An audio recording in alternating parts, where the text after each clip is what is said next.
Hello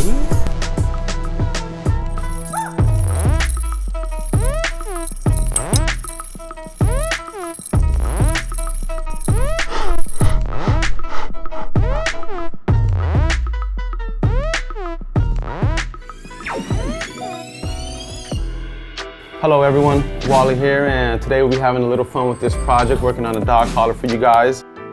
The artwork that we'll be laying down today will be a digital camo print, so let's get started.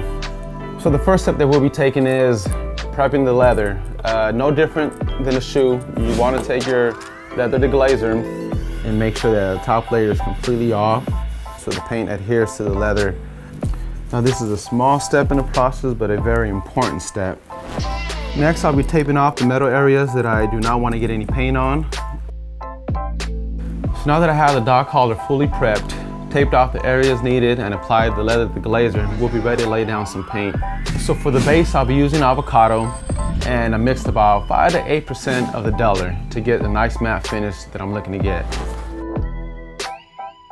So I'll be doing a combination of brushing it on and airbrushing. Reason being is with the paintbrush, I feel that I can get in some areas that the airbrush won't allow me to. And when you're laying down the paint, you always want to make sure that you're doing thin coats, light coats. You never want to cake it on.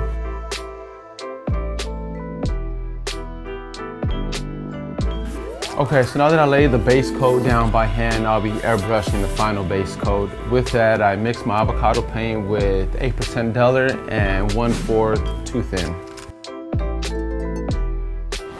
You want to do light coats, dry in between each coat.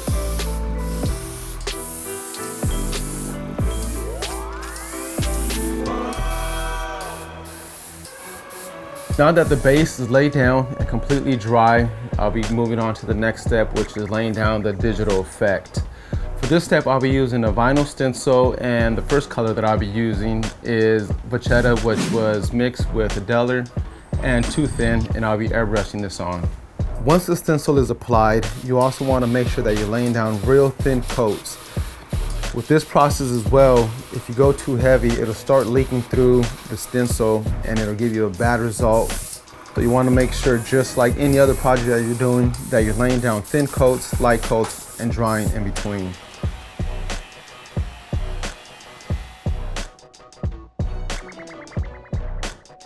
And with the stencils, you want to make sure that you're pretty cautious when you're removing it, so you're not lifting any of the previous paint that you laid down.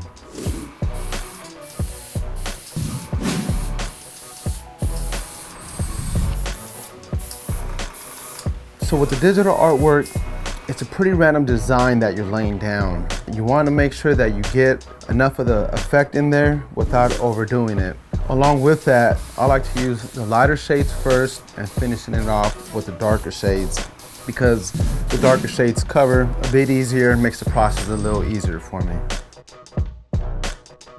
You know, this is one colorway that I decided to go with, a more traditional way, but it doesn't mean that you have to hold yourself to that. You can be very creative, think outside the box in whatever color combination that you want to choose. And it also goes with the items that you're painting on. You know, it doesn't have to be just shoes or any one thing. So thank you for watching. I hope you guys enjoyed the video. Make sure you guys subscribe at Angelus Shoe Polish. Leave a comment, like the video. Appreciate the support. You can find me on Instagram at Wally Champ 15. Thank you very much. Appreciate it.